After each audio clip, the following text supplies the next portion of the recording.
Quand ma fille Lily m'a appelé pour me dire qu'elle s'était mariée en secret, ses mots exacts ont été « Maman, c'est fait. On n'a invité que les gens qui comptent vraiment. Envoie-nous juste les clés du chalet au lac et évite le mélodrame, s'il te plaît. » J'ai ri, oui, j'ai vraiment ri, j'ai répondu « Bien sûr, ma chérie », et j'ai raccroché calmement.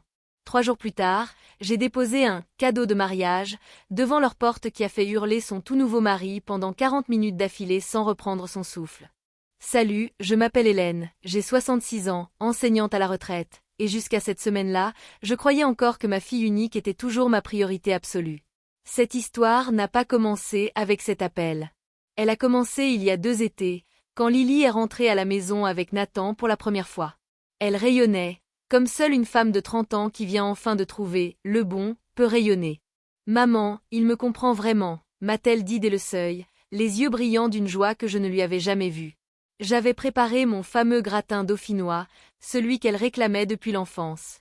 Nathan est arrivé en costume sur mesure, un énorme bouquet à la main, multipliant les compliments sur la maison, le jardin, la vue sur le lac en contrebas. Beau, poli, presque trop parfait. Pendant le dîner, il posait des questions intelligentes sur ma carrière d'enseignante, riait à mes anecdotes, complimentait le gratin, débarrassait la table sans qu'on le lui demande et insistait même pour faire la vaisselle. Un gentleman irréprochable, mais tout sonnait un peu trop répété, comme appris par cœur. Votre mère a élevé une femme exceptionnelle, m'a-t-il lancé en me serrant dans ses bras pour dire au revoir. Vous devez être tellement fière. Bien sûr que j'étais fière. Lily avait un poste de directrice marketing très bien payé, son propre appartement en ville, et n'avait jamais eu besoin de personne pour avancer dans la vie. Indépendante, volontaire, brillante. Exactement la femme que j'avais élevée seule après le départ de son père. Pourtant, cette nuit-là, quelque chose me dérangeait. Peut-être la façon dont Nathan parlait de Lily comme d'un trophée qu'il venait de remporter. Ou le fait qu'il ait mentionné 4 fois le magnifique chalet familial au lac, pendant le repas. Ce chalet, c'était notre trésor. Un petit bijou au bord du lac Winnipesaukee que ma famille possédait depuis 20 ans. L'endroit où Lily avait appris à nager, où nous passions tous nos étés, juste toutes les deux. Le lendemain, j'en ai parlé à ma sœur Kate, il est très curieux de nos traditions familiales. C'est adorable, Hélène. Ça veut dire qu'il veut faire partie de la famille, m'a-t-elle répondu. Je voulais y croire. Vraiment. Mais le sourire trop lisse de Nathan me rappelait dangereusement celui de mon ex-mari, le père de Lily, celui qui vous faisait vous sentir unique, jusqu'au jour où vous ne lui serviez plus à rien. Et si vous pensez que je dramatise, attendez de savoir ce qui est arrivé le jour où Lily m'a annoncé qu'elle était fiancée sans m'avoir invité à la demande, bien sûr. Vous n'allez pas en croire vos oreilles. Quelques mois plus tard, Lily a annoncé ses fiançailles, sur Instagram. Une photo de sa main gauche avec une bague qui aurait pu payer mon chalet 2 fois, et la légende, il a posé la question. J'ai dit oui. Impatiente de commencer notre éternité. 137 likes en 10 minutes. Des collègues, des amis d'enfance, des inconnus, personne ne demandait « Et ta mère, elle est où ?» parce que tout le monde pensait évidemment que j'étais déjà au courant. J'ai fixé l'écran pendant un quart d'heure, mon café refroidissant à côté de moi. Ma fille unique était fiancée et je l'apprenais par un réseau social. J'ai appelé tout de suite. Oh mon Dieu, maman, je suis désolée. Sa voix débordait d'excitation. Ça s'est passé hier soir, il m'a surprise dans notre restaurant préféré, ensuite on est rentré chez lui, on a appelé ses parents, il était tellement tard. Je comptais t'appeler ce matin, je te jure. Félicitations, ma puce, ai-je répondu en forçant la chaleur dans ma voix. Raconte-moi tout. Et elle a raconté. 20 minutes de détails, la mise en scène romantique, le genou à terre, les larmes, la bague choisie avec sa mère à elle, les projets de fête de fiançailles organisés par les parents de Nathan dans leur club de golf ultra chic. C'est quand, cette fête, ai-je demandé. Long silence. Samedi prochain, mais c'est tout petit, vraiment juste la famille proche et quelques amis du couple. Je descends vendredi soir, alors. Deuxième silence, encore plus long. Maman, la famille de Nathan a des traditions très précises pour ce genre d'événement. Sa mère est extrêmement pointilleuse sur le protocole. Ils préfèrent que ce soit seulement leur côté et nos amis communs. Ce n'est pas que tu ne comptes pas, c'est juste, tu comprends, hein? Ils veulent commencer du bon pied. Je comprenais surtout une chose, Nathan décidait déjà de qui avait le droit d'être présent aux moments importants de la vie de ma fille. Et toi, tu en penses quoi, Lily? Je pense que Nathan connaît mieux sa famille que moi et que je veux que tout se passe bien avec eux. On fera quelque chose toutes les trois très vite, promis. Toutes les trois, n'est jamais arrivé. En 6 mois, j'ai vu Nathan exactement 2 fois. À chaque fois poli, distant, comme si j'étais une tante âgée qu'on tolère par obligation plutôt que la femme qui a élevé Lily seule après que son père nous a abandonnés quand elle avait 9 ans. Les préparatifs du mariage se sont déroulés autour de moi, jamais avec moi. Lily mentionnait vaguement un lieu trouvé, un photographe réservé, des fleurs choisies, mais quand je proposais mon aide ou demandais des dates précises, on me répondait que Nathan s'en occupe, ou que sa mère a des contacts formidables. 3 mois avant la date supposée, j'ai demandé « C'est pour quand exactement ?» Je dois poser mes congés. Début octobre, probablement le premier week-end. On pense à quelque chose de très élégant. Au chalet, peut-être? Ce serait magnifique à l'automne. Elle a éclaté de rire. Oh non, maman! Nathan veut quelque chose de raffiné, pas un mariage pieds nus au bord de l'eau. Ce rire m'a transpercé plus profondément qu'une insulte.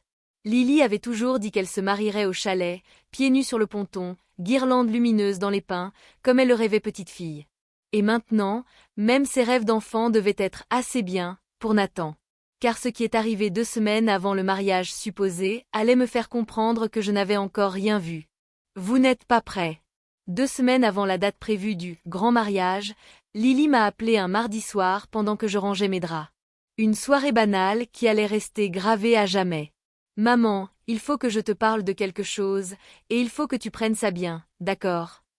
Rien de bon ne commence jamais comme ça. Je me suis assise sur mon lit. Vas-y, ma chérie. Nathan a lu pas mal d'articles sur les dynamiques familiales et les limites saines dans le couple. Il pense qu'on doit poser des bases solides dès le départ et établir notre indépendance. Le mot « indépendance » m'a fait l'effet d'un coup de poignard. Concrètement, ça veut dire quoi? Eh bien, il dit que j'ai toujours trop compté sur toi émotionnellement. Que je t'appelle dès que je suis stressée au lieu de me tourner vers mon futur mari. Il a peur que ça crée des tensions dans notre mariage. Il a même trouvé des études qui montrent que les femmes qui gardent leur mère comme premier soutien détruisent leur couple. Je n'ai rien dit pendant 5 secondes. 5 secondes qui ont dû lui paraître une éternité. Lily, discuter avec sa mère quand on ne va pas bien, c'est normal. Ce n'est pas toxique. Peut-être, mais Nathan pense qu'on devrait réduire les contacts. Moins d'appels, moins de confidences, plus d'espace pour créer nos propres traditions. Et, il trouve aussi que le chalet complique tout. Comment ça, le chalet? Je sais que j'étais censée l'hériter un jour, mais Nathan dit que ça le mettrait mal à l'aise. Qu'on ne pourrait jamais vraiment se détendre là-bas parce que c'est chez toi, pas chez nous. Et si un jour on se disputait avec toi, on perdrait notre lieu de vacances préféré. Je serrais le téléphone si fort que mes jointures blanchissaient. Donc tu me demandes de te signer l'acte de propriété? Pas exactement. Il pense juste qu'on devrait trouver notre propre endroit, un lieu rien qu'à nous, sans passé familial. Un lieu sans moi, en clair. J'ai promis de réfléchir et de respecter leurs besoins d'espace. Mais à l'intérieur, quelque chose s'est brisé puis s'est reconstruit, plus dur, plus froid. Cette nuit-là, je n'ai pas dormi. J'ai ouvert mon ordinateur et j'ai commencé à creuser. En 1 semaine, grâce à des recherches discrètes et à quelques appels à d'anciennes amies de fac de Lily, j'ai découvert que Nathan avait déjà fait le même cinéma à 2 autres femmes. D'abord Claire, fille d'un grand restaurateur. Isolée de sa famille, fiançailles, puis rupture quand le père a découvert ses dettes de jeu. Ensuite Sophie, héritière d'un petit trust fund. Même schéma, éloignement total des proches, tentative d'accès au compte, intervention des frères juste à temps. Nathan n'était pas un fiancé contrôlant. C'était un prédateur professionnel qui ciblait des femmes brillantes avec patrimoine familial. Et Lily, avec son poste bien payé et le chalet qu'elle devait hériter, était la cible parfaite. C'est là que j'ai commencé à préparer le vrai cadeau de mariage. Parce que l'appel qui a tout fait basculer est arrivé 3 jours avant que je dépose mon paquet surprise. Et vous n'êtes absolument pas prêts pour ce que Lily m'a dit ce jour-là. L'appel qui a tout fait exploser est arrivé un mercredi matin, alors que j'arrosais mes rosiers. Le prénom de Lily est apparu sur l'écran et pendant une demi-seconde, j'ai ressenti l'ancienne joie, avant de me souvenir. Salut maman. Sa voix était plate, vide d'émotion, comme si elle récitait un texte appris par cœur. Salut ma chérie, ça va? Je t'appelle pour te dire que Nathan et moi, on s'est mariés hier. C'était une petite cérémonie, juste la famille très proche et nos meilleurs amis. J'ai arrêté de respirer. Hier? Mais, je croyais que c'était en octobre. On a décidé de faire quelque chose de plus intime. Nathan disait qu'un grand mariage, c'était trop de stress, trop commercial. On a trouvé un endroit magnifique dans les îles, c'était parfait. Parfait. Et secret, apparemment. Félicitations, ai-je réussi à articuler. Je suis sûre que c'était splendide. Oui, les parents de Nathan étaient là, sa sœur est venue de Californie, ma meilleure amie Clara était témoin, le photographe a fait des photos incroyables. Elle énumérait les détails comme une hôtesse de l'air récite les consignes de sécurité. Pas une once de joie dans la voix. Et puis est venue la vraie raison de l'appel. Au fait, maman, Nathan et moi, on se demandait si tu pouvais nous envoyer les clés du chalet. On n'a pas eu le temps de partir en voyage de noces, alors on pensait y aller ce week-end. Nathan a tellement entendu parler de l'endroit, il meurt d'envie de le découvrir. Il est particulièrement curieux des rénovations que tu as faites, et de la valeur qu'il a prise ces dernières années. La valeur qu'il a prise. Pas, il a hâte de voir où j'ai grandi. Pas, on veut fêter notre mariage dans un lieu qui compte pour moi. Non, la valeur immobilière. Les clés du chalet, ai-je répété lentement. Oui, on pensait partir vendredi. Ce serait génial pour notre lune de miel. J'ai fermé les yeux. Ma fille venait de se marier sans moi et la première chose qu'elle me demandait, c'était les clés d'une maison qu'elle m'avait presque reproché de posséder. Lily, quand tu dis mariée hier, tu veux dire la cérémonie religieuse où vous êtes déjà mari et femme légalement? Les deux. On a pris la licence la semaine dernière et la cérémonie était hier. Pourquoi? Simple curiosité. Et tu n'as pas pensé à inviter ta mère à ton mariage? Silence de mort. Maman, s'il te plaît, ne sois pas dramatique. C'était la décision de Nathan de garder sa très petite et, après tout ce qu'on s'est dit sur les limites saines, je pensais que tu comprendrais. Je comprenais surtout que Nathan avait gagné. Il avait réussi à convaincre ma fille que m'exclure de son mariage était une preuve de maturité. Bien sûr, ma puce. Je vais m'occuper des clés. J'ai raccroché, je suis restée au milieu de mes rosiers pendant une éternité. Puis j'ai passé le reste de la journée au téléphone et devant mon ordinateur. Le vendredi matin, j'ai déposé le « cadeau » devant leur porte, un magnifique coffret en cuir fermé par un ruban blanc. Sur la carte, « Félicitations pour votre mariage ». Chaque nouveau mari devrait connaître l'histoire complète de la famille de sa femme. Avec tout mon amour, Hélène. À l'intérieur, tout ce qu'il fallait pour que Nathan comprenne qu'il venait de faire la plus grosse erreur de sa vie. Parce que quand il a ouvert le coffret, il a hurlé si fort que les voisins ont cru à une agression. Et ce qu'il a découvert dedans? Vous n'êtes vraiment, vraiment pas prêt. À 14h17 précise, mon téléphone a sonné. C'était le numéro de Lily, mais la voix qui a explosé dans l'écouteur appartenait à Nathan. Espèce de vieille folle. Qu'est-ce que c'est que ce délire? Tu te prends pour qui à nous envoyer ces saloperies? Je vais porter plainte. J'ai posé ma tasse de thé avec une lenteur calculée. Bonjour Nathan. Je suppose que vous avez ouvert mon cadeau de mariage. C'est pas drôle. C'est du harcèlement. En fond, j'entendais Lily qui pleurait. Nathan, calme-toi, laisse-moi lui parler. Non. Cette femme est cinglée, elle veut détruire notre mariage avant même qu'il commence. J'ai souri dans le vide. Nathan, je ne comprends pas. Tu es fâché parce que ta belle-mère t'a offert un joli coffret rempli de documents publics et d'articles de presse? Je pensais simplement que tu aimerais découvrir l'histoire complète de la famille de ta femme. Ce que contenait le coffret? Des années de recherche condensées en une bombe à retardement.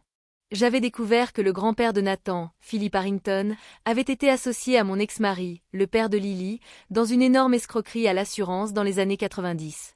Philip avait monté un faux accident de bateau, empoché 3,2 millions de dollars d'indemnité, puis avait tout planqué sur des comptes offshore avant de disparaître en République dominicaine. Mon ex-mari, ruiné par cette affaire, il avait signé comme co-assuré, avait tout perdu, son entreprise, sa réputation, et finalement nous, quand Lily avait 9 ans. Mais le meilleur était dans un article de 2008. Philippe, sur son lit de mort, avait tout avoué à son petit-fils Nathan alors âgé de 22 ans et lui avait transmis les codes des comptes. Depuis 15 ans, Nathan vivait grassement de cet argent sale sans jamais avoir de vrai travail. Et cet argent, légalement, il appartenait à l'assurance, qu'il avait remboursé à mon ex-mari à titre posthume. Donc à son unique héritière, Lily. J'ai repris, douce comme du miel. J'ai joint les coordonnées du cabinet d'avocats qui gère la succession de ton beau-père, Nathan. Ils sont très intéressés par ces comptes offshore que tu utilises depuis des années. Apparemment, avec les intérêts, ça représente aujourd'hui presque 5 millions de dollars, qui reviennent de légalement à Lily. Le hurlement s'est arrêté net. Tu mens, a-t-il soufflé, la voix soudain tremblante. Jamais, mon cher. Je suis enseignante à la retraite, on nous apprend à être très précise. Mais tu peux vérifier toi-même. L'avocat de ton grand-père à Miami, Maître Gonzalez, a été très bavard quand je lui ai parlé de toi. En fond, Lily demandait d'une voix brisée, « De quel argent tu parles, Nathan ?» Oh, et les clés du chalet sont aussi dans le coffret, ai-je ajouté joyeusement. Profitez bien de la vue sur le lac pour discuter tranquillement de tout ça. J'ai raccroché. Et pour la première fois depuis 2 ans, j'ai bu mon thé en souriant vraiment. Parce que Lily m'a rappelé le soir même, et ce qu'elle a découvert dans l'ordinateur de Nathan pendant qu'il était sous la douche allait tout faire basculer pour de bon. Vous allez halluciner. Le soir même, à 18h47, Lily m'a rappelé. Sa voix était rauque d'avoir trop pleuré. En fond, j'entendais Nathan hurler dans une autre pièce, taper dans les murs. « Maman, qu'est-ce que tu nous as fait ?» J'étais sur mon balcon, un verre de vin à la main, le lac scintillant sous le soleil couchant. Je vous ai offert un cadeau de mariage, ma chérie. Vous avez tout lu? J'ai lu assez. Nathan dit que c'est du mensonge, que tu veux nous séparer parce que tu es jalouse. Et toi, qu'est-ce que tu en penses, Lily? Long silence. Puis un bruit de porte qui claque. Nathan venait de sortir en furie. Je pense que j'ai besoin que tu m'expliques. Le grand-père de Nathan a vraiment escroqué papa avec cette histoire d'assurance bateau? 3,2 millions de dollars détournés. Ton père a tout perdu à cause de ça. C'est pour cette raison qu'il nous a quittés quand tu avais 9 ans. Le stress, les procès, la honte. Encore un silence. Et Nathan savait? Il a vraiment utilisé cet argent pendant toutes ces années? La confession sur lit de mort est signée et datée. Le détective privé que j'ai engagé a retrouvé des virements réguliers depuis 15 ans sur les comptes de Nathan. Il n'a jamais eu de vrai travail, Lily. Son cabinet de conseil en investissement? Une coquille vide. J'ai entendu un sanglot étouffé. Il m'a dit qu'il gérait des portefeuilles pour des clients fortunés. Quand l'as-tu vu pour la dernière fois prendre un appel professionnel? Montrer un contrat? Un relevé de compte qui ne venait pas d'un paradis fiscal? Silence total. Puis la voix de Lily, plus dure. Il est parti faire un tour pour se calmer. Pendant qu'il était sous la douche, j'ai ouvert son ordinateur. Mot de passe, notre date de rencontre fortuite au café. J'ai trouvé un dossier nommé « Projet à long terme ». Dedans, des captures d'écran de mon profil LinkedIn daté d'il y a 3 ans. Des photos de notre chalet prises depuis la route, avant même qu'on se rencontre par hasard. Une liste Excel avec mon nom, mon salaire estimé, la valeur du chalet, et en face, cible prioritaire, mère veuve, père absent, facile à isoler. Ma main s'est crispée sur mon verre. Il t'avait choisi bien avant le café renversé, Lily. Ce n'était pas le destin. C'était un plan. Je sais, a-t-elle murmuré. Et il y avait aussi les noms de Claire et Sophie, avec les mêmes colonnes. Maman, je vais le détruire. Mais j'ai besoin de toi. Pour la première fois en 2 ans, ma fille me demandait de l'aide au lieu de me repousser. J'ai souri dans la nuit tombante. Dis-moi exactement ce dont tu as besoin. Car le plan qu'on a monté ensemble était si parfait que même le FBI a voulu en faire partie. Et ce qui est arrivé quand Nathan est revenu demander pardon? Vous allez adorer. Le plan qu'on a imaginé ensemble était d'une simplicité diabolique. Nathan allait forcément revenir. Les hommes comme lui reviennent toujours quand ils pensent que la tempête est passée. Il allait s'excuser, jouer la victime, dire qu'il était perdu, dépassé par les accusations, promettre de changer, et essayer de reprendre exactement là où il s'était arrêté, mettre la main sur l'argent et le chalet. Mais cette fois, on serait prête. Lundi matin, Lily a appelé le cabinet qui gérait la succession de son père depuis sa mort. L'avocate, maître Valérie Moreau, a failli tomber de sa chaise quand Lily lui a expliqué la situation. Non seulement vous avez droit aux 3,2 millions détournés à l'époque plus les intérêts, près de 5 millions aujourd'hui, mais comme Nathan a continué à toucher cet argent en sachant qu'il était frauduleux, il peut être poursuivi pour recel et blanchiment. Le délai de prescription a été réinitialisé à chaque virement. Maître Moreau a immédiatement mis Lily en contact avec une agente du FBI spécialisée dans les fraudes financières, l'agent Camille Rossi. Cette dernière suivait déjà Nathan depuis 18 mois grâce aux plaintes de Claire et Sophie. On attendait la victime qui nous donnerait le dernier morceau du puzzle, a-t-elle expliqué lors d'un appel à 3. Votre mariage express, juste après l'embauche du détective privé par votre mère? C'est la preuve qu'on manquait. Si vous acceptez de coopérer, on peut le coincer pour de bon. Lily n'a même pas hésité. Je veux qu'il paie pour ce qu'il m'a fait, mais aussi pour Claire, Sophie et toutes les autres. Dites-moi ce que je dois faire. Mercredi après-midi, Nathan a craqué. Ma chérie, on peut parler? Tu me manques terriblement.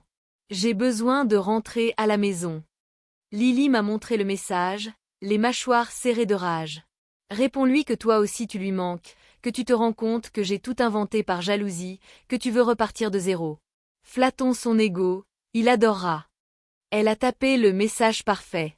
Il a répondu en moins de 2 minutes. Il arrivait vendredi soir, ils allaient tout effacer et recommencer. Jeudi, l'agent Rossi nous a briefé. L'appartement sera sur écoute vidéo et audio. Lily, tu porteras un micro. Des agents seront postés dans l'immeuble. Tu n'as qu'à le faire parler, qu'il avoue qu'il connaissait l'origine de l'argent et qu'il t'a épousé pour y accéder. S'il le fait, on l'arrête sur le champ. Vendredi matin, mon cœur battait à 100 à l'heure. J'étais chez moi, un livre ouvert devant moi sans en lire une ligne, le téléphone greffé à la main. À 19h12, texto de Lily, il est là. À 19h45, il apporte des roses et du champagne, joue le mari repentant. À 20h27, il parle déjà d'ouvrir un compte commun pour notre avenir. À 21h03, je l'ai eu. Il vient d'avouer qu'il savait pour l'argent depuis toujours et que m'épouser était la solution la plus propre. FBI en route. J'ai fermé les yeux, les larmes aux paupières. C'était fini. Parce que l'arrestation de Nathan en direct dans leur salon n'était que le début. Ce qui est arrivé au tribunal 6 semaines plus tard? Vous allez applaudir debout. L'arrestation a eu lieu à 21h17 précise. J'étais chez moi, le téléphone collé à l'oreille, quand Lily m'a envoyé le message suivant. Menottes. Il crie que c'est un complot. L'agent Rossi me fait signe que c'est fini. Je tremble comme une feuille. 20 minutes plus tard, les chaînes locales diffusaient déjà la nouvelle. Un homme de 35 ans arrêté à Boston pour escroquerie financière transétatique. La photo de Nathan, l'air hagard sous les flashs, passait en boucle. Il avait enfin l'allure d'un vrai criminel. Le lundi matin, les journaux titraient « Prédateur matrimonial démantelé grâce à une coopération FBI citoyenne ». Lily n'était pas nommée, bien sûr, la victime la plus récente, mais la caution de Nathan avait été fixée à 800 000 $. Ses comptes étaient gelés, ses parents ne pouvaient pas payer, et il allait passer ses premières nuits en cellule. Lily est arrivée chez moi à midi avec des plateaux de sushis et une bouteille de champagne. Elle avait les yeux rougis mais le regard plus vif que jamais. L'agent Rossi a appelé. Avec l'enregistrement d'hier soir, plus les preuves de Claire et Sophie, ils ont assez pour l'inculper sur 3 états. Blanchiment, recel de fonds frauduleux, et même mariage frauduleux dans l'intention de détournement de patrimoine. Une nouvelle qualification qu'ils viennent de créer pour lui. J'ai levé ma coupe. À la justice. Et à toi, maman. Sans ton coffret cadeau, il serait encore en train de planifier notre lune de miel au chalet avec mon futur héritage. Elle a posé ses baguettes, soudain sérieuse. J'ai une question, et je veux la vérité. Quand as-tu commencé à te douter vraiment? J'ai pris une grande inspiration. Dès le premier dîner. Mais j'ai eu la certitude absolue il y a 4 mois, quand tu m'as parlé des limites saines. C'est là que j'ai engagé le détective. 4 mois? Donc tu savais pendant que je t'excluais de tout? Oui. Et je savais aussi que si je te l'avais dit trop tôt, tu ne m'aurais pas cru. Il t'avait tellement dans la tête que tu aurais choisi Nathan contre moi. Elle a baissé les yeux. J'ai été horrible avec toi. Je t'ai rayé de mon mariage parce qu'il m'avait convaincu que c'était mature. Tu étais manipulée par un professionnel, ma chérie. Ce n'est pas ta faute. Si, un peu quand même. J'aurais dû écouter mon instinct. On a passé l'après-midi à feuilleter de vieux albums photos du chalet. Pour la première fois depuis 2 ans, on riait vraiment ensemble. Parce que 6 semaines plus tard, le procès a commencé, et la surprise que Nathan a eue en découvrant qui était dans le public allait le faire blêmir pour de bon. Vous n'allez pas en revenir. 6 semaines plus tard, le procès pénal a débuté au tribunal fédéral de Boston. Dès le premier jour, Nathan a compris qu'il avait perdu. Dans la salle d'audience, au premier rang côté accusation, n'étaient pas seulement Lily et moi, mais Claire et Sophie, les 2 ex-fiancées, assises côte à côte, en tailleur impeccable, un sourire calme aux lèvres. L'agent Rossi était là aussi, en civil, un dossier épais sur les genoux. Nathan est entré menotté, costume froissé, cheveux mal coupés. Quand il nous a vus toutes les 4 alignées, il a blanchi comme s'il venait de voir des fantômes. Le procureur a ouvert avec une phrase qui a fait frissonner toute la salle. Monsieur Harrington n'est pas un simple escroc. C'est un prédateur qui a fait de la manipulation sentimentale une entreprise criminelle organisée sur 10 ans. Claire a témoigné la première. D'une voix claire, elle a raconté comment Nathan l'avait rencontré par hasard, dans un bar, isolé de ses parents restaurateurs, convaincu de couper les ponts, pour son bien, puis vidé de 400 000 $ avant que son père ne découvre le pot aux roses. Sophie ensuite, même scénario, même isolement, même tentative d'accès à son trust fund. Elle a sorti des captures d'écran où Nathan lui écrivait « Ta mère te traite comme une enfant, il est temps de devenir une vraie femme indépendante », des mots que Lily avait entendus mot pour mot. Lily a témoigné l'après-midi. Elle est montée à la barre droite comme un i, tailleur marine, cheveux tirés, sans une larme. Il m'a choisi parce que j'étais le profil idéal, bonne situation, père absent, mère seule, patrimoine familial. Il a passé 2 ans à me convaincre que ma mère était toxique, que mes amies étaient jalouses, que lui seul me comprenait. Il m'a épousée en secret 3 jours après avoir appris qu'un détective privé fouillait son passé. Ce n'était pas de l'amour. C'était une acquisition. Le procureur a projeté l'Excel trouvé sur son ordinateur. 3 colonnes, nom, valeur estimée, difficulté d'isolement. Lily y figurait en première ligne, notée, facile, très attachée à sa mère mais naïve en amour. La salle a retenu son souffle. Nathan a baissé la tête. Puis est venu le clou du spectacle. L'interrogatoire de Marc Duval, l'ancien comptable du grand-père, arrêté lui aussi et qui avait accepté de témoigner contre une réduction de peine. Monsieur Harrington m'a contacté en 2015 pour optimiser les comptes offshore de son grand-père. Quand je lui ai dit que l'argent était sale, il m'a répondu « Trouvez-moi juste une héritière avec un droit légal dessus, je m'occupe du reste. » Il m'a montré 3 dossiers de femmes, dont celui de Mademoiselle Thompson. Il appelait ça son plan retraite. Nathan a tenté de se lever, on l'a plaqué sur sa chaise. Parce que la déclaration à l'audience de Lily lors du verdict a fait pleurer même le greffier.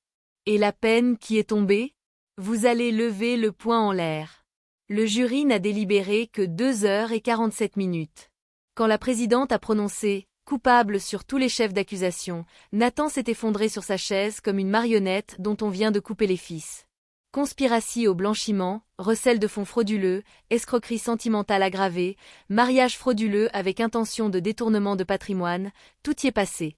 La peine est tombée le lendemain. 14 ans de prison fédérale sans possibilité de liberté conditionnelle avant 10 ans, plus l'obligation de rembourser intégralement les victimes plus de 9 millions de $ avec les intérêts et dommages. Comme il avait déjà dépensé presque tout l'argent volé, il sortirait ruiné, à 50 ans, sans un centime. Puis ce fut le moment des déclarations des victimes. Claire et Sophie ont parlé avec dignité, mais quand Lily s'est avancée, un silence absolu s'est abattu sur la salle. Elle s'est placée face à Nathan, droit dans les yeux. Nathan Harrington, tu ne m'as pas seulement volé de l'argent. Tu m'as volé 2 ans de ma vie, ma confiance en moi, ma relation avec ma mère, et même ma capacité à croire en l'amour. Tu m'as fait douter de la personne qui m'aime le plus au monde en me répétant que son amour était toxique. Tu as transformé mes forces, mon indépendance, mon attachement à ma famille en armes contre moi. Elle a marqué une pause, la voix parfaitement stable. Mais voici ce que tu n'avais pas prévu. Les femmes que tu choisis ne sont pas faibles. Nous sommes intelligentes, solides, et quand on découvre la vérité, on ne se contente pas de partir. On se bat. Avec les autres. Ensemble. Aujourd'hui, grâce à ma mère, à Claire, à Sophie et à l'agent Rossi, tu ne pourras plus jamais détruire une autre vie. J'espère que chaque jour de tes 14 années de prison, tu repenseras à nous. Pas comme à des victimes. Comme aux femmes qui t'ont arrêté. Un sanglot a échappé au greffier. Plusieurs jurés essuyaient leurs larmes. Nathan, lui, gardait la tête baissée, les épaules secouées de tremblements. Pour la première fois, il avait l'air petit. À la sortie du tribunal, les journalistes nous attendaient en masse. On a refusé les interviews. Ce n'était pas pour la gloire. C'était pour la justice. Claire a serré Lily dans ses bras. Merci d'avoir eu le courage de porter le micro. Sans ton enregistrement, on n'aurait peut-être jamais eu de condamnation aussi lourde. Sophie m'a prise dans ses bras à mon tour. Merci à vous, Madame Thompson, d'avoir refusé d'abandonner votre fille. Sans votre enquête, il serait encore en liberté. L'agent Rossi nous a remis à chacune sa carte. Vous avez permis de neutraliser un prédateur qui aurait pu en détruire des dizaines d'autres. Soyez fiers. Lily et moi sommes rentrés à la maison en silence, main dans la main. Et là, sur le perron, elle m'a regardé avec le sourire que j'avais cru perdu pour toujours. Maman, quand je trouverai quelqu'un qui mérite vraiment mon cœur, tu m'aideras à organiser le vrai mariage? Cette fois, au chalet, pieds nus sur le ponton, guirlande lumineuse dans les pins, exactement comme je le rêvais petite? J'ai éclaté en larmes. Ce serait le plus grand honneur de ma vie. Parce que oui, ce mariage-là a bien eu lieu. Et la surprise que Lily a réservée à Nathan depuis sa prison vous fera hurler de rire. Vous n'êtes pas prêts. 2 ans plus tard, presque jour pour jour après l'arrestation de Nathan, le vrai mariage de Lily a enfin eu lieu. Et cette fois, c'était exactement comme elle l'avait rêvé petite fille. Le chalet au lac Winnipesaukee, début septembre. Le soleil couchant faisait scintiller l'eau comme des milliers de diamants. Des guirlandes lumineuses étaient tendues entre les pins, des lanternes flottantes dérivaient doucement sur le lac, et une centaine de chaises blanches étaient alignées sur le ponton que j'avais fait rénover pour l'occasion. Lily était pieds nus, sa robe fluide volant au vent, un bouquet de fleurs sauvages à la main. À son bras, moi. Parce qu'il n'était pas question qu'un autre que moi la conduise jusqu'à l'hôtel. L'homme qui l'attendait s'appelle Alexandre. On l'avait rencontré 1 an plus tôt, lors d'un week-end entre filles au chalet, Claire, Sophie, Lily et moi. Il était le voisin d'Axe en Grave-Côté, architecte naval, divorcé depuis 5 ans, père d'une ado adorable qui était déjà devenue la meilleure amie de Lily. Il n'avait pas de plan Excel, pas de compte offshore, pas de sourire trop parfait. Juste une sincérité désarmante et une façon de me regarder comme si j'étais la personne la plus importante de la pièce après sa fille. Quand il a demandé ma bénédiction avant de faire sa demande, j'ai pleuré pendant 10 minutes. La cérémonie était intime, 80 personnes maximum, seulement ceux qui comptaient vraiment. Claire et Sophie étaient demoiselles d'honneur. L'agent Rossi était venu en civil, un sourire ému aux lèvres. Même Maître Moreau avait fait le déplacement. Quand le prêtre a demandé « Qui donne cette femme ?», j'ai répondu d'une voix forte « Sa mère, qui l'a élevée seule et qui sait enfin qu'elle la remet entre les meilleures mains possibles. » Mais le meilleur moment est arrivé après les vœux. Lily a pris le micro, radieuse. Avant de passer à la fête, j'ai une petite surprise pour quelqu'un qui nous regarde peut-être de très loin. Elle a sorti une enveloppe. Nathan Harrington, matricule 47892-051, prison fédérale de médium sécurité d'Allenwood. La salle a explosé de rire. Voici les photos officielles de mon mariage. Le vrai. Celui où ma mère était non seulement invitée, mais où elle m'a conduite à l'hôtel. Celui où on danse pieds nus sur le ponton du chalet que tu voulais me voler. Celui où je suis aimée pour qui je suis, pas pour ce que je possède. Elle a brandi l'enveloppe. Je l'ai fait envoyer lundi en recommandé. Avec un petit mot, cadeau de mariage en retard. Cette fois, c'est moi qui offre. Les applaudissements ont duré 5 minutes. Alexandre a embrassé Lily devant tout le monde en riant.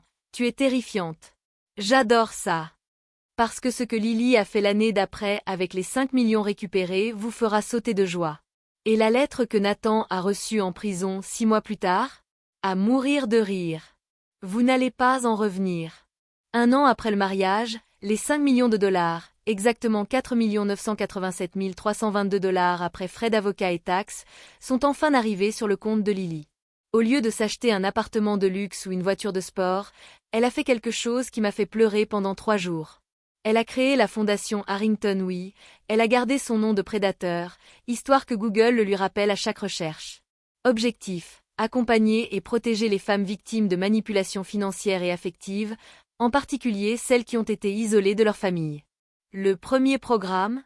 Des bourses complètes pour des thérapies spécialisées en emprise, des avocats gratuits, et un hébergement d'urgence dans, devinez quoi?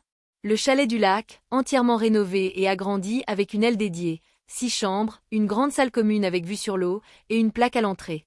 Ici, aucune femme n'est jamais seule. Claire et Sophie font partie du conseil d'administration. L'agent Rossi donne des formations sur la détection des signaux rouges. En 1 an, la fondation a déjà aidé 27 femmes à quitter leurs manipulateurs, récupéré plus de 2 millions d'euros en biens détournés et gagné 2 procès contre d'autres, Nathan, moins connus. Et la cerise sur le gâteau? 6 mois après l'ouverture, Lily a reçu une lettre de la prison d'Allenwood. Expéditeur, Nathan Harrington. Elle me l'a lu au téléphone, morte de rire. Chère Lily, j'ai vu l'article sur ta fondation dans le journal de la prison. Utiliser mon nom pour aider des femmes, c'est bas, même pour toi. Tu sais ce que je pense tous les soirs en regardant le plafond de ma cellule? Que si j'avais attendu encore 6 mois, l'argent aurait été à moi et je serais sur une plage aux Caraïbes. Au lieu de ça, je partage ma cellule avec un type qui ronfle et je dois travailler à la blanchisserie pour 1200 $. J'espère que tu es fier de toi. Nathan. Au dos de la lettre, Lily a écrit au feutre rouge. Je suis plus que fière. Je suis libre. PS. Les photos de mon vrai mariage? Elles sont encadrées dans le hall de la fondation. Viens les voir. Oh attends, tu ne peux pas. Bisous. Elle l'a renvoyé à l'expéditeur avec un tampon, refusé, destinataire non désiré. Parce que ce qui est arrivé quand la fondation a reçu sa première donation anonyme de 500 000 $, avec un mot signé d'une initiale que je n'oublierai jamais, vous fera bondir de votre chaise. Vous n'êtes vraiment pas prêt pour la suite. Un matin de printemps, Lily a reçu un virement anonyme de 500 000 $ sur le compte de la fondation Harrington. Pas de nom, pas de message, juste une référence bancaire, donateur A. Lily m'a appelé en hurlant dans le téléphone. Maman, viens tout de suite. Tu ne vas jamais deviner qui c'est. Quand je suis arrivée au chalet, devenu le siège de la fondation, elle m'a tendu une enveloppe Kraft arrivée par courrier le même jour. Dedans, une lettre manuscrite sur du papier à en-tête luxueux, et une seule initiale en signature, A. Chère Madame Thompson, chère Lily. Pendant des années, j'ai regardé mon fils détruire des vies sans jamais trouver le courage de l'arrêter. J'avais honte. Honte de ce qu'il était devenu, honte de l'éducation que nous lui avions donnée, honte de l'argent sale qui a financé nos vacances et nos belles voitures. Quand j'ai vu l'article sur votre fondation, j'ai compris que vous aviez réussi là où nous avions échoué, vous aviez transformé notre poison en remède. Ce demi-million représente la vente de la maison de vacances que Nathan nous avait offerte avec l'argent de vos souffrances. Utilisez-le pour que plus aucune femme ne vive ce que vous avez vécu. Je ne signe pas de mon nom. Vous le connaissez déjà.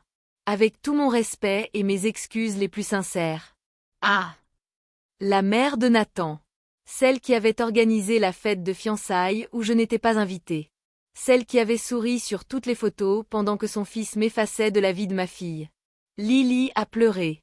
Moi aussi. Puis on a encadré la lettre, anonymisée, dans le hall d'entrée de la fondation, juste à côté des photos du vrai mariage de Lily. Dessous, une petite plaque. Parfois, la rédemption vient même de ceux qu'on s'y attend le moins. 3 mois plus tard, la fondation a franchi le million de dollars de dons totaux. Et chaque année, le jour de l'anniversaire de mariage secret de Lily et Nathan, la fondation publie une newsletter intitulée « 1 an de plus sans manipulateur, voici ce qu'on a accompli grâce à vous ». Quant à Nathan, il a tenté de faire appel. Perdu. Il a demandé une libération anticipée pour bonne conduite. Refusé. Et chaque Noël, Lily lui envoie un colis de prison, une photo de groupe des femmes que la fondation a aidées dans l'année, avec au dos. Joyeux Noël de la part de tes anciennes cibles. On va bien, merci. Parce que la surprise que Lily a réservée à Nathan le jour de ses 40 ans en prison était si géniale que même les gardiens ont applaudi. Vous allez hurler de rire. Le jour des 40 ans de Nathan, en prison, Lily a décidé d'organiser la meilleure blague de sa vie. Elle a contacté le service pénitentiaire d'Allenwood. Oui, c'est possible quand on a une fondation reconnue et une avocate qui connaît tout le monde. Règlement, on peut envoyer un « gâteau d'anniversaire » à un détenu, à condition qu'il passe la sécurité et soit validé.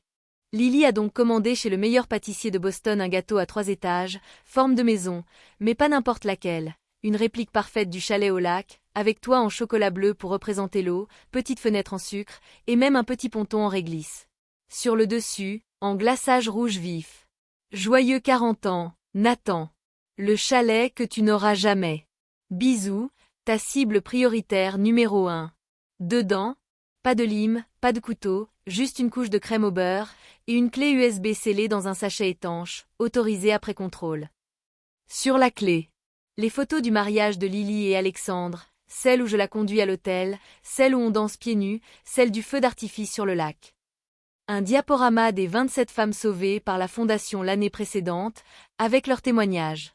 Une vidéo de Lily, radieuse, en robe de mariée. Salut Nathan.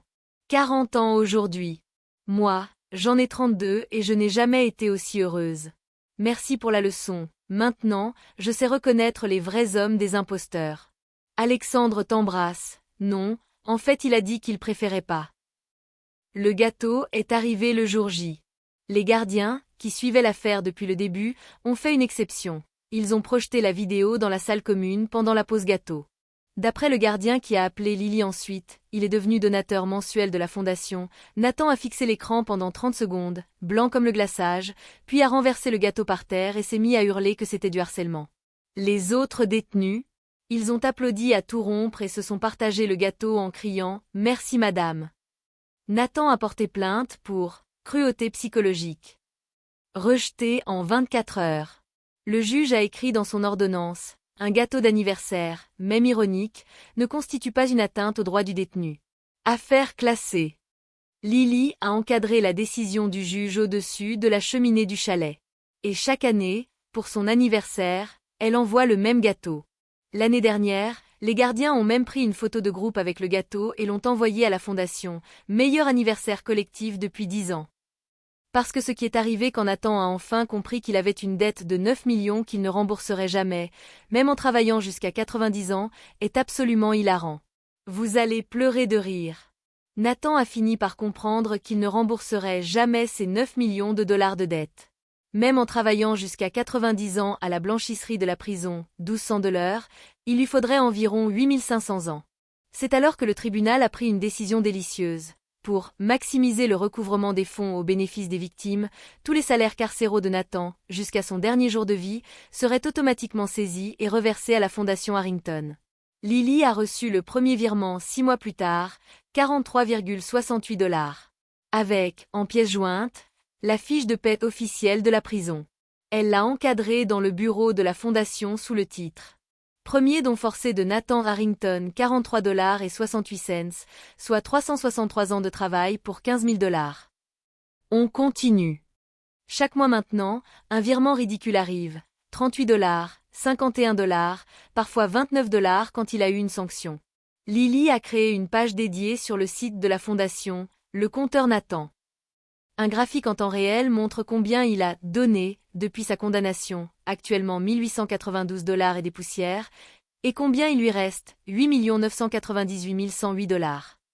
En dessous, une petite animation d'un hamster qui court dans une roue sans jamais avancer. Le meilleur? La Fondation organise chaque année une collecte appelée « Le mois du centime de Nathan ». Objectif, récolter en un mois plus que ce que Nathan aura gagné en un an de prison. L'année dernière, 187 000 $ en 30 jours. Lily a envoyé la capture d'écran du compteur à Nathan avec un mot. Regarde, on t'a dépassé 98 fois dans le mois. continue de bien plier les draps. Nathan a pété un câble. Il a écrit une lettre furieuse au juge. C'est de l'humiliation publique. Réponse du juge. Non, c'est de la transparence sur l'exécution de votre peine civile. Demande rejetée. Aujourd'hui, le compteur est devenu viral. Des influenceuses font des lives en montrant leurs dons. J'ai donné 50 $, c'est plus que ce que Nathan gagne en 4 mois. La fondation a même sorti des t-shirts. J'ai donné plus que Nathan ce mois-ci. Et le plus beau dans tout ça? Grâce à ces ridicules 1200 $, Nathan finance lui-même, à vie, l'endroit précis où des dizaines de femmes apprennent à reconnaître et à détruire des hommes comme lui. Parce que la visite surprise que Lily et moi avons faite à la prison le jour de la fête des mères était tout simplement légendaire. Même le directeur a demandé une photo. Vous allez hurler. Pour la fête des mères suivante, Lily a eu l'idée la plus folle et la plus géniale de toute notre vengeance. Elle a déposé une demande officielle de visite à la prison d'Allenwood. Visite familiale mère et épouse légitime. Techniquement, le mariage n'avait jamais été annulé pour vice de consentement, donc sur le papier, elle était toujours Madame Harrington. La prison a accepté. Le jour J, on s'est pointés toutes les deux. Lily en robe d'été fleurie, moi avec un chapeau énorme et un panier de pique-nique, vide, bien sûr, tout passe au rayon X. Nathan a été escorté dans la salle des visites, menotté aux poignets et aux chevilles, l'air déjà méfiant. Quand il nous a vus assises côte à côte, il a failli faire demi-tour.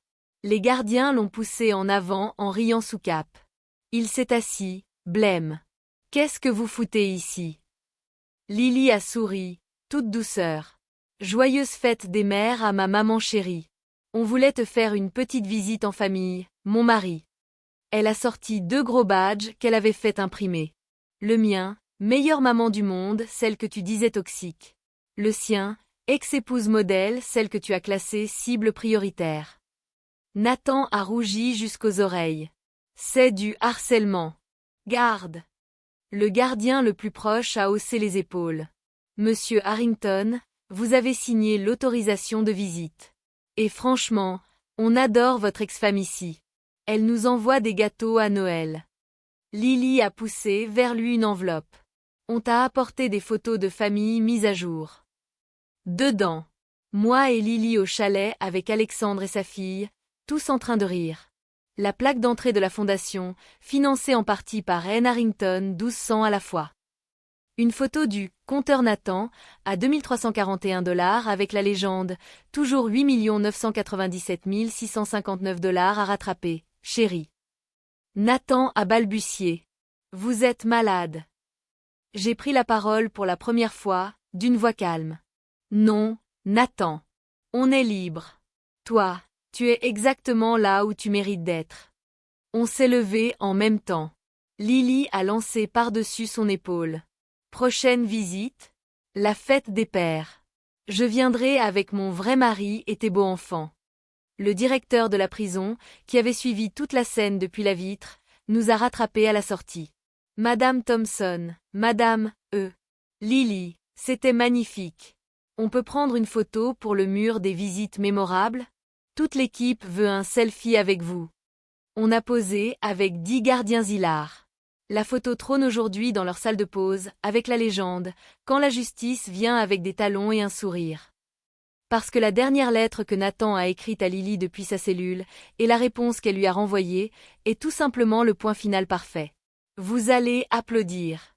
1 an plus tard, presque jour pour jour après notre visite, fête des mères, une lettre est arrivée au chalet. Papier bleu pâle, écriture tremblante, tampon de la prison d'Allenwood. Expéditeur, Nathan Harrington. C'était la première fois qu'il écrivait sans rage, sans menace, sans insulte. Lily l'a ouverte sur la terrasse, les pieds dans l'eau du lac, et me l'a lue à voix haute. Chère Lily, chère Madame Thompson. Je ne sais plus combien de fois j'ai commencé cette lettre pour la déchirer ensuite. Je suis en prison depuis 5 ans maintenant. 5 ans à plier des draps, à manger la même bouillie, à entendre les mêmes blagues sur mon compteur que tout le monde ici suit comme une série Netflix. Au début, je vous haïssais. Je vous haïssais tellement que c'était la seule chose qui me faisait tenir. Et puis un jour, un nouveau détenu est arrivé. Un type qui avait fait exactement la même chose que moi, charmer une femme, vider ses comptes, isoler ses enfants. Il se vantait. Exactement comme je le faisais dans ma tête. Et pour la première fois, je l'ai regardé, et j'ai vu moi. J'ai compris que je n'étais pas la victime d'un complot féministe. J'étais juste un mec qui avait tout eu sur un plateau, l'argent sale de mon grand-père, le charme, l'intelligence, et qui avait choisi de détruire des vies au lieu de construire la sienne. Je ne vous demande pas de me pardonner. Je sais que c'est impossible. Je vous demande juste de savoir que, pour la première fois de ma vie, j'ai honte. Vraiment honte. Si un jour la Fondation Harrington accepte des conférences en prison, je serai le premier volontaire pour raconter mon histoire.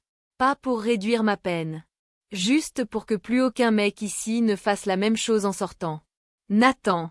Lily a replié la lettre lentement. On est resté silencieuse un long moment, le soleil se couchant sur le lac. Puis elle a pris son téléphone et a écrit la réponse qu'elle a envoyée le jour même. Nathan. J'ai lu ta lettre. Je ne te pardonne pas. Pas encore. Peut-être jamais. Mais je vais faire quelque chose que tu ne mérites pas. Je vais te croire capable de changer. La Fondation va lancer un programme en prison l'année prochaine. Tu seras le premier intervenant. Tu raconteras tout. Sans filtre. Devant des hommes qui te ressemblent. Si tu le fais sincèrement, peut-être qu'un jour je pourrai lire ton nom sans que mon estomac se retourne. Peut-être. Lily. Elle a joint une photo, le chalet illuminé, Alexandre qui jouait de la guitare, leur fille de 2 ans qui courait pieds nus sur le ponton, et moi qui riais aux éclats. Au dos, la vie qu'on s'est reconstruite sans toi. Elle est belle. Parce que ce qui s'est passé le jour où Nathan a vraiment pris la parole devant 100 détenus a fait pleurer même les gardiens les plus durs. Et la surprise finale de Lily? Vous n'allez pas en revenir. Le jour de la première conférence en prison est arrivé. 120 détenus dans l'amphithéâtre d'Allenwood, des types condamnés pour fraude, escroquerie, violence conjugale, tout le spectre. Nathan est entré seul, sans menottes pour l'occasion, en combinaison orange, les cheveux grisonnants, le regard baissé. Lily et moi étions au premier rang, avec l'agent Rossi et 2 psychologues de la Fondation. Il a pris le micro, la voix rauque. Je m'appelle Nathan Harrington.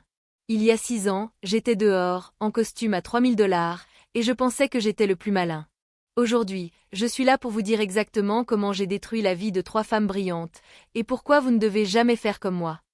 Pendant 1h30, il a tout raconté. Le café renversé, par hasard. Les compliments calculés. Les phrases toutes faites sur les mères, toxiques. L'Excel avec les colonnes, valeur estimée, et difficulté d'isolement. Le mariage secret 3 jours après avoir senti le danger. Il a parlé des nuits où il vérifiait les comptes offshore en riant. Des messages qu'il envoyait aux ex pour les faire craquer. Et puis il a pleuré. Vraiment pleuré. J'ai cru que l'argent sale de mon grand-père me donnait le droit de prendre ce qui ne m'appartenait pas. J'ai cru que charmer une femme revenait à la posséder. J'avais tort. Et aujourd'hui, cet argent que je voulais voler finance la fondation qui vous parle. Chaque centime que je gagne à la blanchisserie va aux femmes que j'ai essayé de briser. À la fin, un silence de plomb. Puis un détenu au fond a levé la main. Mec, merci.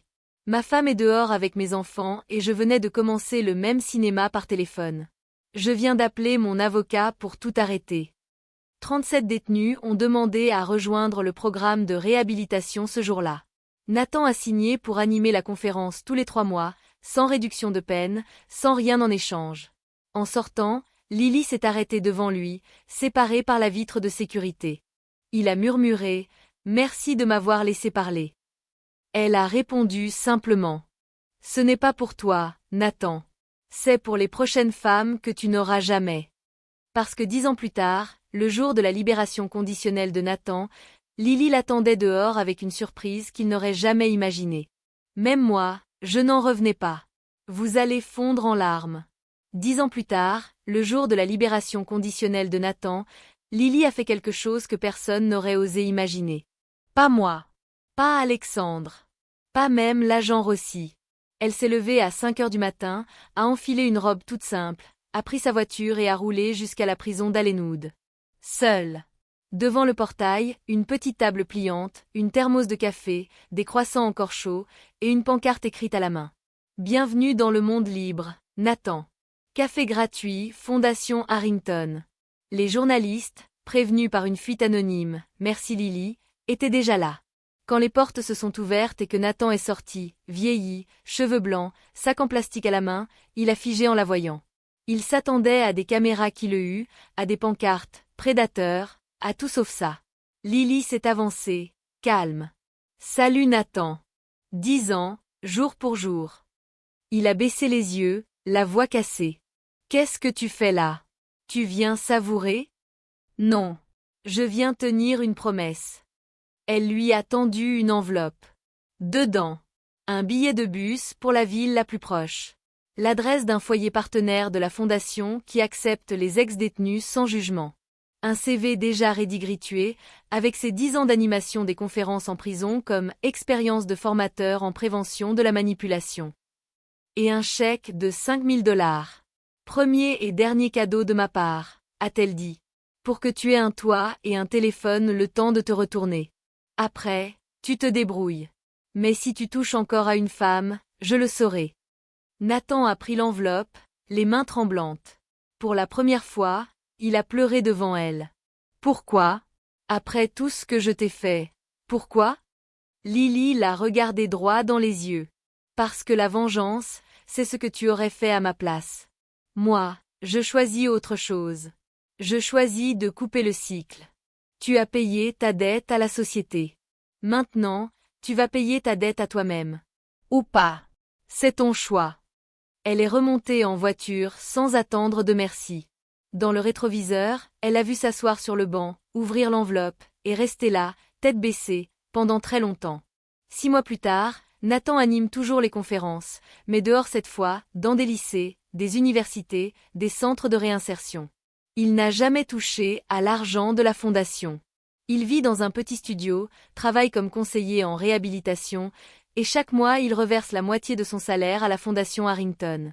Son nom figure sur le site, dans la rubrique « Intervenant ». Nathan H., ancien prédateur. Aujourd'hui, témoin. Parce que ce que Lily a fait le jour où elle a enfin annulé officiellement leur mariage vous fera comprendre pourquoi cette histoire n'est pas une vengeance. C'est une victoire. Et la fin vous fera pleurer de joie. Le jour où Lily a enfin annulé officiellement son mariage avec Nathan, ce n'était pas au tribunal. C'était un mardi matin ensoleillé, au chalet, sur le ponton même où elle avait dansé pieds nus le jour de son vrai mariage. Devant nous, Alexandre, nos 2 enfants, le petit garçon de 5 ans et la petite fille de 3 ans qui couraient déjà partout, Claire, Sophie, l'agent Rossi à la retraite, et une dizaine de femmes sauvées par la fondation. Lily a sorti l'acte de mariage original, celui qu'elle avait récupéré aux archives, l'a posé sur une petite table en bois flotté. Puis elle a allumé un feu dans un bol en métal. Une à une, elle a déchiré le document et l'a laissé brûler, lentement, pendant que tout le monde applaudissait et que les enfants riaient aux éclats. Quand la dernière cendre s'est envolée sur le lac, elle a levé les yeux vers le ciel et a dit simplement « C'est fini. Vraiment fini. » Ce soir-là, autour du grand feu de camp, elle a pris la parole une dernière fois.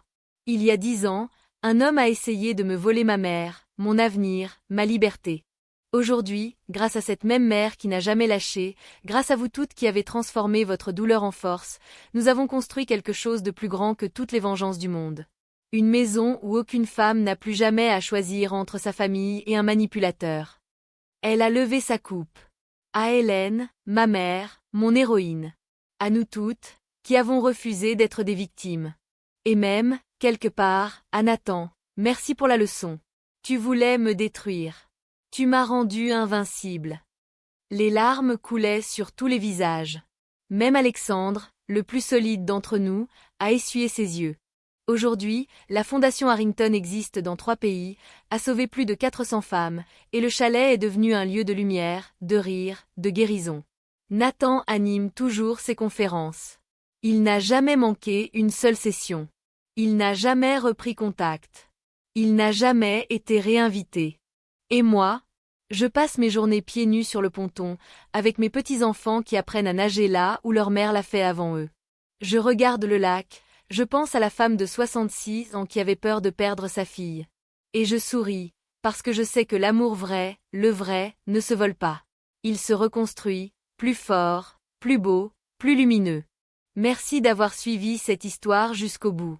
Si vous avez vécu la manipulation, l'isolement, ou si vous connaissez quelqu'un qui en souffre, parlez, demandez de l'aide, vous n'êtes jamais seul. En France, appelez le 3919. Partout ailleurs, cherchez une association près de chez vous. Et si vous le pouvez, faites un don à une association qui aide les victimes d'emprise. Parce que chaque histoire comme la nôtre commence par une mère, une amie, une sœur qui refuse de se taire. Likez, partagez, abonnez-vous, et surtout, protégez-vous les uns les autres. L'amour ne doit jamais faire mal. À très bientôt pour une nouvelle histoire. Prenez soin de vous. Cœur rouge.